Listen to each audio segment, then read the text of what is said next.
Upleta civil hospital ખાતે દાતાઓના સહયોગથી ટીબીના દર્દીઓને પ્રોટીનયુક્ત આહાર કીટનું વિતરણ કરવામાં આવ્યું હતું. આ કાર્યક્રમમાં દર્દીઓની આંખ અને બ્લડની તપાસ પણ હાથ ધરવામાં આવી હતી.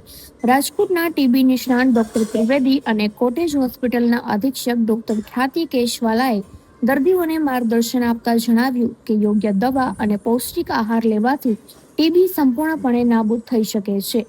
આ સેવાકીય કાર્યમાં ક્ષત્રિય સમાજના પ્રમુખ હરપાલસિંહ જાડેજા, ચંદ્રપાલસિંહ જાડેજા અને નટુભાઈ બોધાણી સહિતના અગ્રણીઓ ઉપસ્થિત રહ્યા હતા. તબીબોએ દર્દીઓને ડર્યા વગર સમયસર તપાસ કરાવવાની સલાહ આપી હતી. કાર્યક્રમમાં ડોક્ટર ખ્યાતિ કેશવાલા અને દાતા હરપાલસિંહ જાડેજાએ પોતાના વિચારો વ્યક્ત કર્યા હતા. નમસ્કાર, મારું નામ હરપાલસિંહ જાડેજા, ઉપલેટા. આજરોજ ઉપલેટા કોટેજ હોસ્પિટલ ખાતે ટીબીના દર્દીઓને જે આર્થિક રીતે નબળા હોય તેમને આશાપુરા ગ્રુપ દ્વારા એક પ્રોટીનયુક્ત કીટનું વિતરણ કરવામાં આવ્યું છે. અને આ ટીબીના દર્દીઓ પણ હું ખરેખર એમને દર્દીઓ નહીં કહું, ટીબી સામે લડતા હોય એ ખરેખરના યોદ્ધાઓ છે. આજના સમયમાં ટીબી જેવી બીમારી પણ જો દર્દીઓ પોતે હિંમત અને સ્વસ્થ ખોરાક અને નિયમિત દવાઓ લે તો તે પણ આમાંથી તે ટીબી મુક્ત થઈ શકે છે. તો હું આશા રાખું છું જે કોઈ આજે આ કીટનો લાભ લીધો તે વહેલી તકે ટીબીના રોગથી મુક્ત થાય એવી આશા રાખીને મારી વાત પૂર્ણ કરું છું. નમસ્કાર. હેલો, હું doctor Khyati Gareja, in charge superintendent cottage hospital ઉપલેટાથી વાત કરું છું.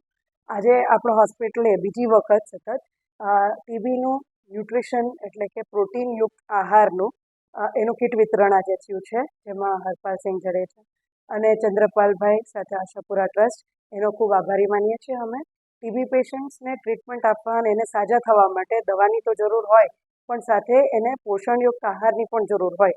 અને લગભગ ટીબી એમને થતું હોય જે આર્થિક રીતે થોડા નબળા હોય, જે પ્રોટીનયુક્ત આહાર અફોર્ડ ના કરી શકતા હોય. એટલે એના માટે આપણે આ કાર્યક્રમ આજે યોજ્યો હતો અને આ બીજી વખત થયું છે, એટલે અમે ખૂબ આભારી છે. આ વસ્તુ બહુ જરૂરી છે અને આની આપણે જાગૃતતા ફેલાવવા માટે એટલે કહીએ છીએ કે એના સગા સંબંધી છે એમને ટીબીની તપાસ કરાવવી જોઈએ. અને બાકી ઇન જનરલ પણ આપણે હોસ્પિટલે અગર પેશન્ટ આવતા હોય અને ટીબીની તપાસ કરવાનું કહે તેમાં ગભરાવાની જરૂર ના હોય. આપણે એ ટેસ્ટ કરાવવું અને અર્લી ખબર પડે આપણે જેટલું વહેલું એટલું આપણે એને તરત હરાવી શકીએ. એટલે આપણે આનું ખાસ ધ્યાન રાખશું અને અમે ખૂબ ખુશ છે કે પેશન્ટ ખુશ થઈને ટ્રીટમેન્ટ લઈને અહીંયાથી